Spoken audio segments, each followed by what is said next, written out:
Capital cities are often thought of as being the most historical city in the country, with the most stuff to do, and where the president, or dictator, gets their work done. There's often a lot of artwork, museums, and unique things to do there that you can't see anywhere else. But what if some capitals don't always fit the description of how they're supposed to be? Maybe some of these big cities just go a little bit overboard with all the crazy artwork or unique things to do?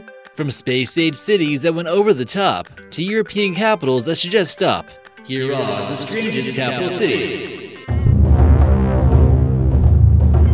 Hey guys, how's it going? This is your host, American Eye, bringing to you another epic video.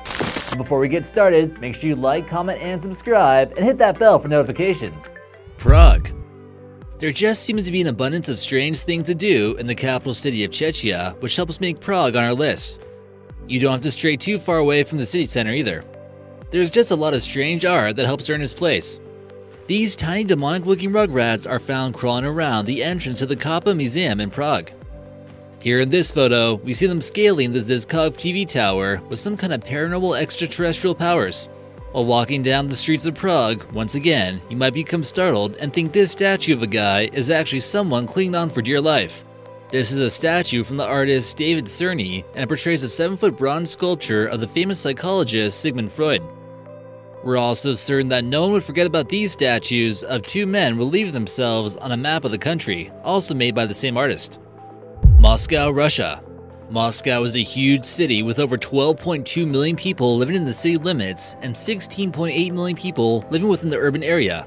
That's 3 times more people than the entire country of Finland. There's also an abundance of strange or creepy places to visit, like bomb shelters, for example.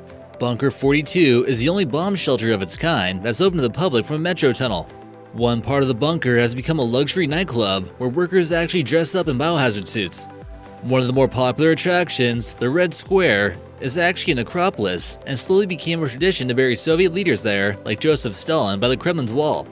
The Lenin Mausoleum also serves as a final resting place for one of the most infamous Russian leaders, right along the Kremlin's west wall. The creepiest part about this place is that Lenin's body still remains preserved and looking pretty fresh inside to this day.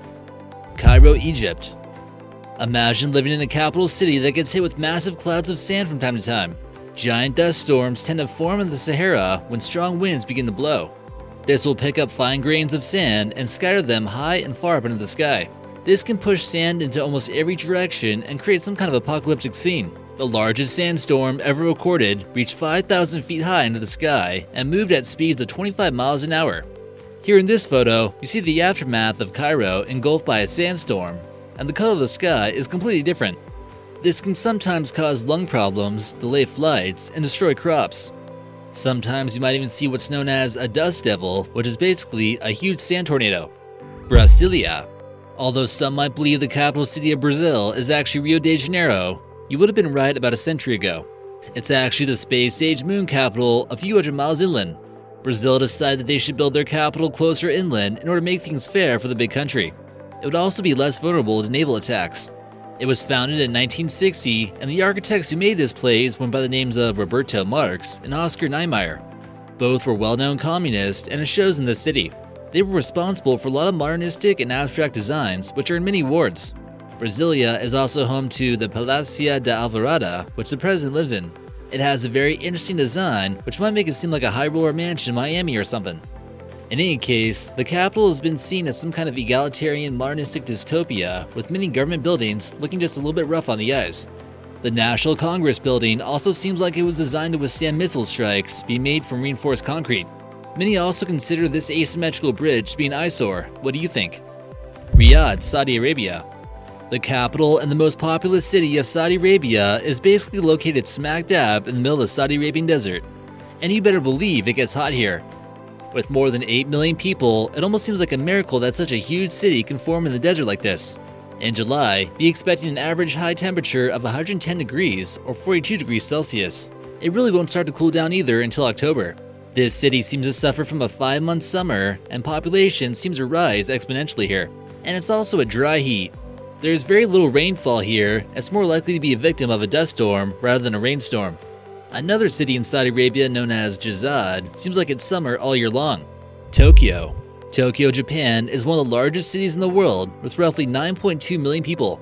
The inhabitants often find it a little bit difficult to balance out work and their personal life, but when they got some time on their hands, they like to get a little bit weird. In Tokyo, you'll encounter one of their stranger tourist attractions, which features a 60-foot robot overlooking the harbor known as the Gundam Robot. There are many mind-blowing attractions that must be witnessed to believe. The head of Godzilla is 40 feet tall and is towering the Toho building. Luckily, people in Japan know it's a false alarm and it's just a statue. You never really know what to expect here. Everything from just random cat cafes to panty vending machines are all possible. Don't forget about the robot bartenders, which might take your order. Maldives. Can you believe there are over 130,000 residents living on one small island in the Pacific? It almost seems like there's some kind of disaster just waiting to happen here. The elevation for more than 80% of its islands are no more than 3 feet. All the residents of the capital of Maldives are squeezed into 3.5 square miles. They've been struggling to keep their heads above water, literally, and the capital of Malé requires a 10-foot wall to block out the ever-increasing water levels. Even tidal surges have been known to cause farmers serious problems here, and the outlook on the future of this nation is becoming more grim and grim. Oslo, Norway. The Vigeland art installation in the capital city of Oslo is in the middle of Frogner Park. Frogner Park was also a part of a manor owned by a wealthy resident of Oslo, and now boasts some of Europe's strangest artwork. This sculpture here commemorates the victim who lost his life in a vicious baby attack. Okay, we don't know exactly what it's for, but it is possible. Other sculptures include this one of a woman with crazy hair dancing. There's also this giant monolith of human bodies and some kid in a tree. We're sure it makes sense to the Norwegians. You can also visit the Edvard Munch Museum, which is home to the Screaming Man painting and some other of his strange artwork. Bangkok, Thailand. Bangkok makes our list of weird capitals, partially due to its wide variety of strange street food you might come across. Not only does the architecture and the culture possibly come off bizarre for Westerners, but it also has the longest city name in the world, which consists of 169 characters. There are even some laws in Thailand that leave us scratching our heads. The king's anthem is played before the start of the movie, and also it's illegal to not stand up during the song. You'll also come across a bizarre fruit known as the durian, which smells like sweaty socks.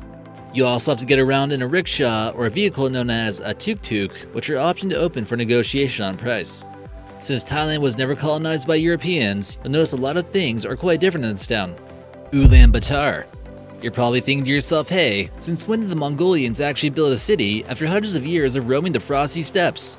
The area wasn't permanently settled until a permanent Buddhist shrine was constructed in 1639 BC.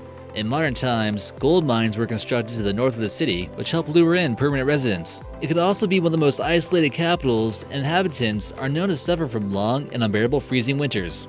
We don't even think Genghis Khan could have handled temperatures this cold. Just walking on the street with any exposed skin can result in pain. With roughly 1.3 million inhabitants, its capital city contains nearly half of the country's population. Due to a large amount of permafrost soil in Mongolia, it makes building foundations difficult, but you'll still come across quite a bit of Soviet architecture. Astana, Kazakhstan. The closer you look at this capital city, you start to realize that it has a lot of imagery from secret societies and gets a little bit creepy. Astana is the capital city of Kazakhstan, and there's probably a lot of people who wouldn't even be able to find this place on a map if they tried. This massive city was recently built only 20 years ago, and when you take a look at the buildings, you kind of get an idea of who's funding it. This building is known as the Palace of Peace and Reconciliation. Who do they think they're fooling? This is a pretty interesting place considering the fact that Kazakhstan probably has more nuclear bomb craters than people. Another famous building they have here is what's known as the Bayturek Tower, often referred to as the Sun Tower. And does anyone else see a horned image of Lucifer while checking this out on Google Earth View?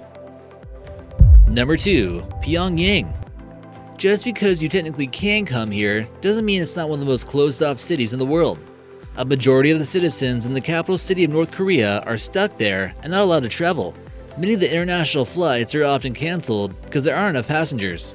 People who have been able to travel from foreign countries here are closely monitored and are more than likely recorded in their hotel room. This city has had a long history, and the origins of Pyongyang date back to over 1000 BC. Many weapons such as napalm have been used here, and as much as 75% of North Korea's capital of Pyongyang was destroyed. It was rebuilt by Kim Il-sung into the secretive capital we know of today. You also might notice that a lot of the haircuts here still look mysteriously similar. It's also the believed location of Room 39, which is a secretive location in charge of gathering foreign currency. And number 1, Ashgabat, Turkmenistan. This unique-looking presidential palace is located in the country of Turkmenistan and was just recently built in 2011. Located in Ashgabat, the capital city, it's notable for its golden dome. It was built by the French company known as Bouygues. It took 3 years to complete at an estimated price of $250 million. This rarely visited country found themselves a decent amount of wealth recently, being home to a large amount of natural gas. It seems like a pretty fancy place to get some work done too. The president of Turkmenistan has been described as rather unconventional to say the least. He even fell off a horse during one of his crazy stunts. Many would compare this city of Pyongyang with being completely over the top. Many of the buildings are constructed from white marble and slightly resemble the Caesar's Palace in Las Vegas. The capital is actually home to 5 million cubic meters of imported marble. Apart from all the fancy buildings and monuments, there still seems to be a mysterious shortage of people. There's also a lot of crazy laws here, one of which includes banning dogs because the dictator didn't like the smell. Whoa, now that was a cool video. Make sure you guys like, comment, and subscribe, and we'll see you next time.